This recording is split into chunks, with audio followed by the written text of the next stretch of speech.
So, you want to become a bodyweight anabolic freak?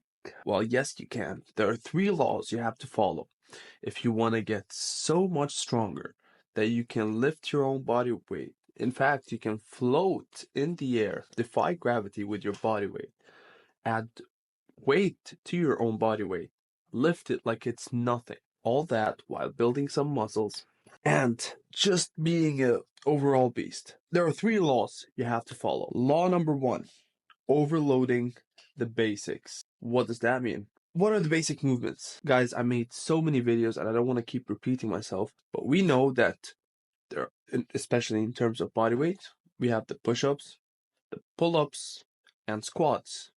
Simple, right? All you gotta do is overload it with weight. Now, if you can't add weight to these exercises yet, make sure you master them, right? What else are you doing with your training? By the way, just a note here, for beginners, do not jump into doing dips directly, because I've had experiences with, I had clients that were complaining about shoulder pain with dips, and honestly, their push-ups were relatively weak. Not too weak, but it wasn't like solid. In my opinion, master the push-ups. Do like 30 reps consecutively. 30 reps, one go. Then you're ready to maybe move on to like the dips, let's say. I love the dips because it's the best to overload it with weight, but you can also wear a weighted vest for dips or even for the push-ups.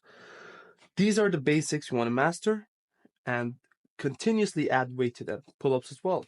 I know that people can literally get the muscle up without training for it. I had a client who learned the muscle up in 2 days because he was already strong with pull-ups. It's just that he had to nail down the technique, but it's not really a problem. Technique is not a problem. If you have the strength to carry, let's say, almost your own body weight, okay, that might be too much, but like you can carry at least half your body weight on top of your body weight, then you're gonna have, your muscles would have been so strong, solid, and efficient that engaging them to pull it more explosively would be easier. Okay? So we got the basics mastered down. Second tip. Oh, listen, this is a nice one. I said, God damn it! I spilled coffee. Second tip, rejuvenation. I love the term, the word rejuvenation. Less is more.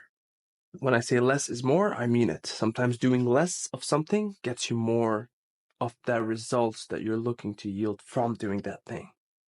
When it comes to building strength, increasing strength, even muscle size, we think that we gotta do more reps, more sets, more exercise, more days, just do it. You think that, if I do an extra set, it's better. Wrong. Absolutely wrong, because this is what I realized. I literally cut my volume into half and I got double the results in terms of strength and muscle. When it comes to strength especially, and stimulating anabolic hormones, testosterone growth hormones, doing a lot and fatiguing your nervous system is going to do the opposite, because it's going to increase stress. Yes, that's true. The thing about the nervous system is it cannot distinguish between the mental stress and physical stress. So when you're stressed in general, whether it's physically or mentally, your nervous system gets exhausted. It cannot even help you through performing the workouts, and let alone just providing you providing you enough neurons to the muscles and your body in general to either increase the weight, do more repetitions, just increase your strength in general. You're fatiguing the nervous system. It doesn't work that way. So sometimes you got to take a step back and do less.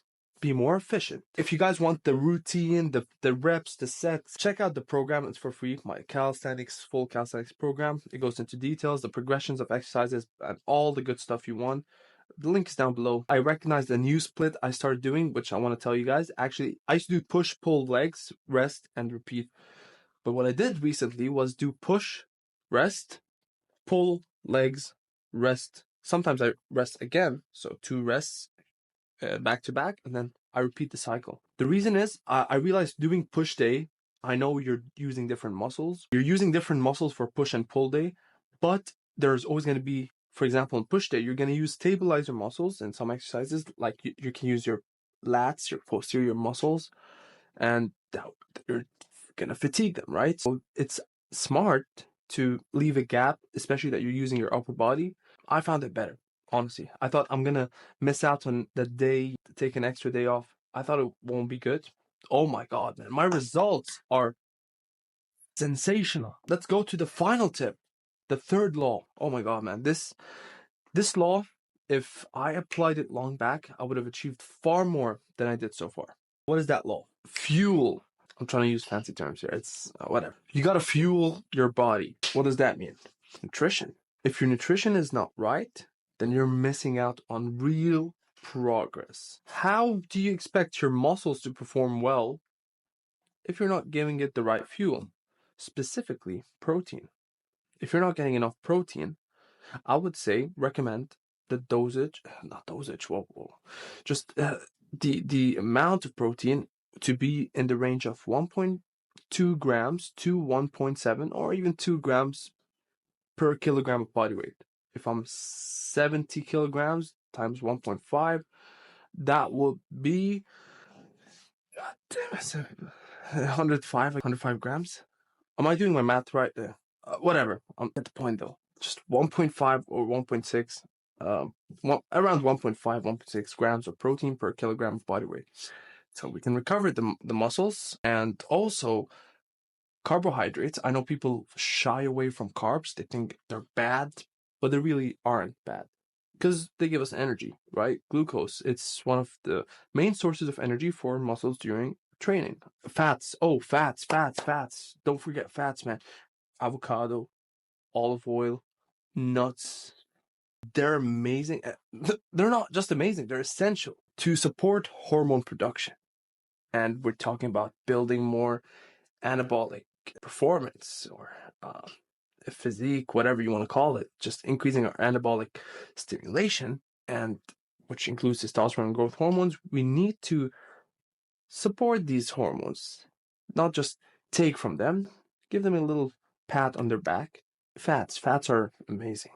And I think we are nailing down we nailed down the training. We're adding load to the basic movement, compound movements. Take recovery seriously. Less is more. And finally, nutrition. The proper fuel to your body. Follow those 3 laws, nail them down, master them, and you're a bodyweight beast. That was pretty much it. Thank you guys for watching. If you enjoyed, please like. If you did not enjoy, also like. And subscribe for more tips, tutorials, and everything you need to know about bodyweight calisthenics, getting stronger, muscular, all the good stuff. Also, if you want the free program, the link is down below. Peace.